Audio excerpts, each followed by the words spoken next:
Scene script. How secure do you feel about your finances? Now imagine an unexpected expense hits you tomorrow. Are you ready for it? Let's delve into the world of emergency funds, a concept that may sound foreign to some, but is a crucial element in personal finance management. An emergency fund, in simple terms, is a stash of money set aside to cover the financial surprises life throws your way. These unexpected events can be anything from an inconvenient car breakdown to a more serious medical emergency. Without an emergency fund, these unexpected expenses can lead to debt or financial distress. Think of an emergency fund as your financial safety net. It's there to catch you when life trips you up. It's not about if these unexpected events will occur, but rather when. Because let's face it, life is unpredictable and full of surprises, some of which come with a price tag. But an emergency fund does more than just provide a buffer against unexpected expenses.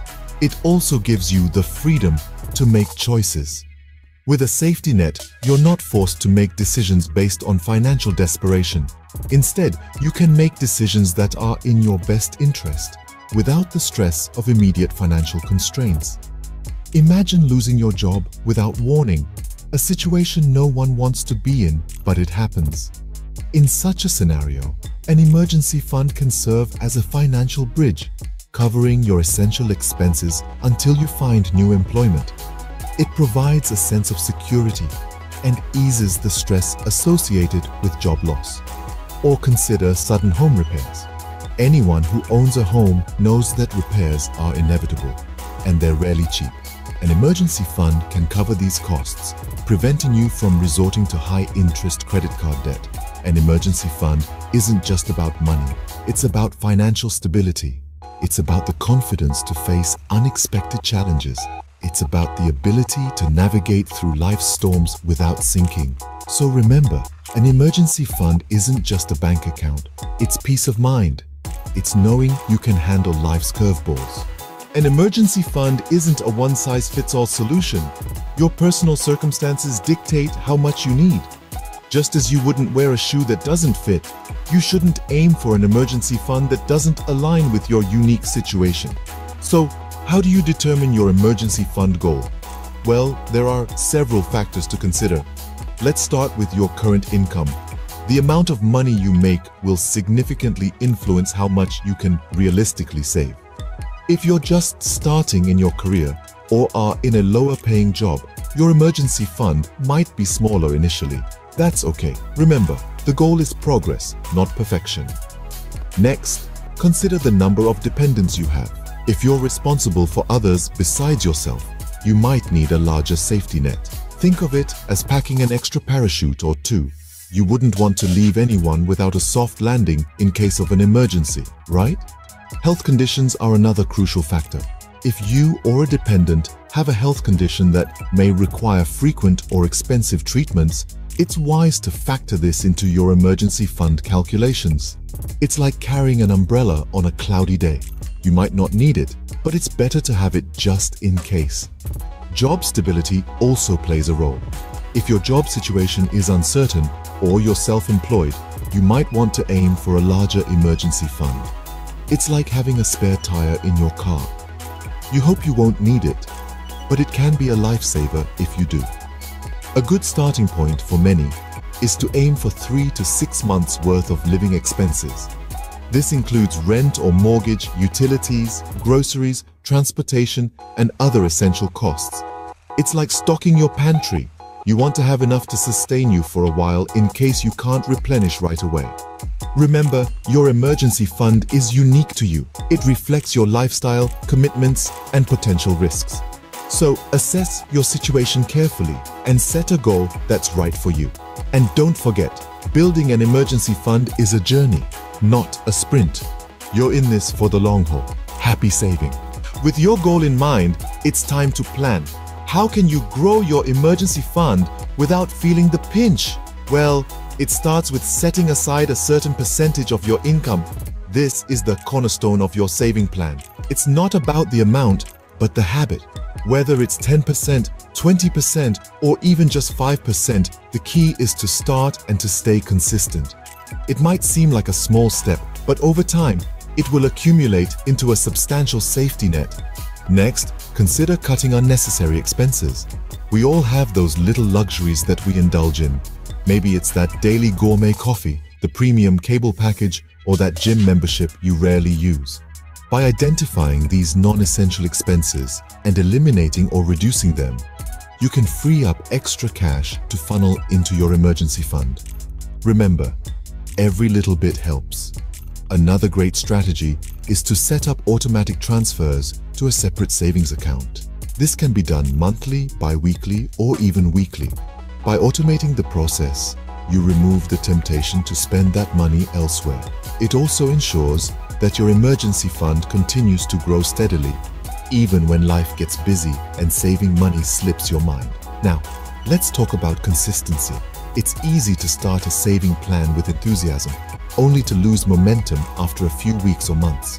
The key to avoiding this pitfall is to make your contributions to your emergency fund a regular part of your routine, like paying your bills. It's not a one-time thing, but a commitment to your financial security.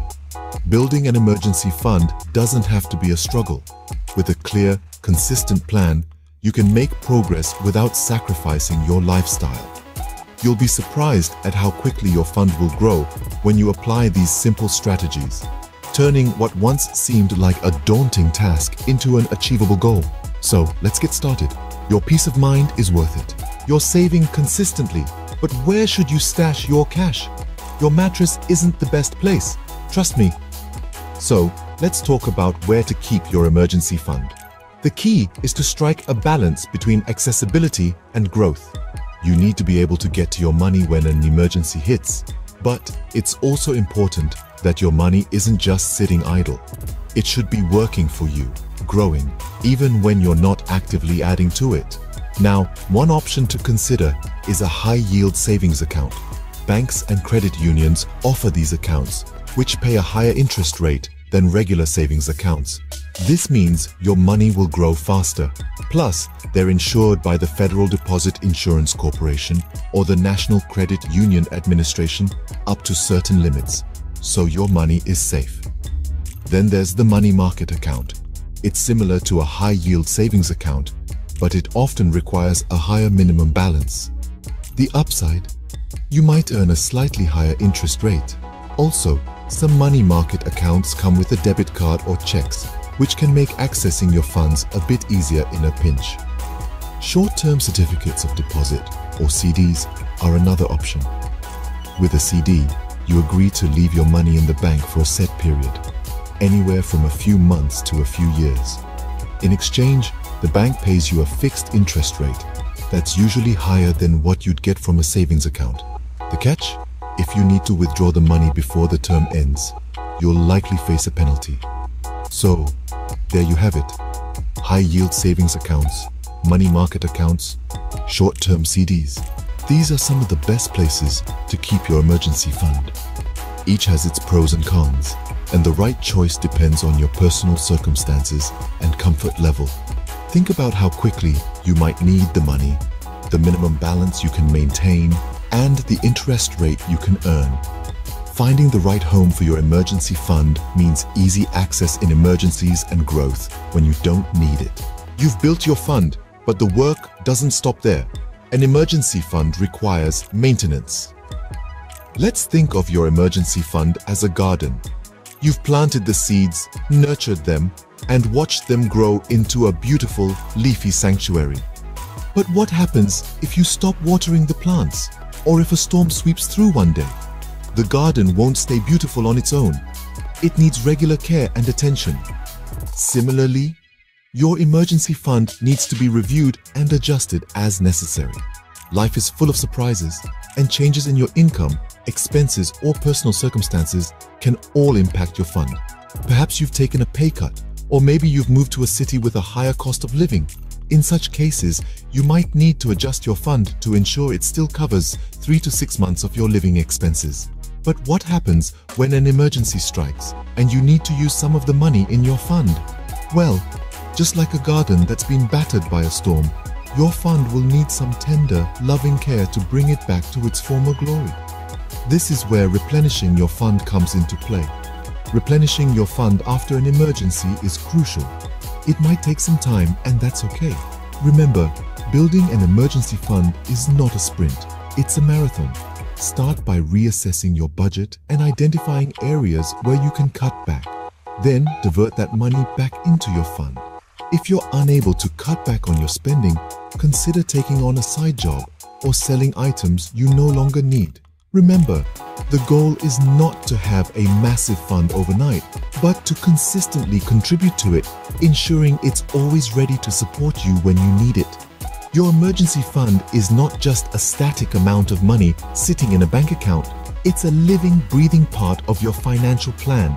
It grows and changes with you, providing security no matter what life throws your way. So, keep tending to your garden, keep nurturing it, and it'll continue to provide you with a sense of peace and security. Your emergency fund is a living part of your financial plan. It grows and changes with you, providing security no matter what life throws your way.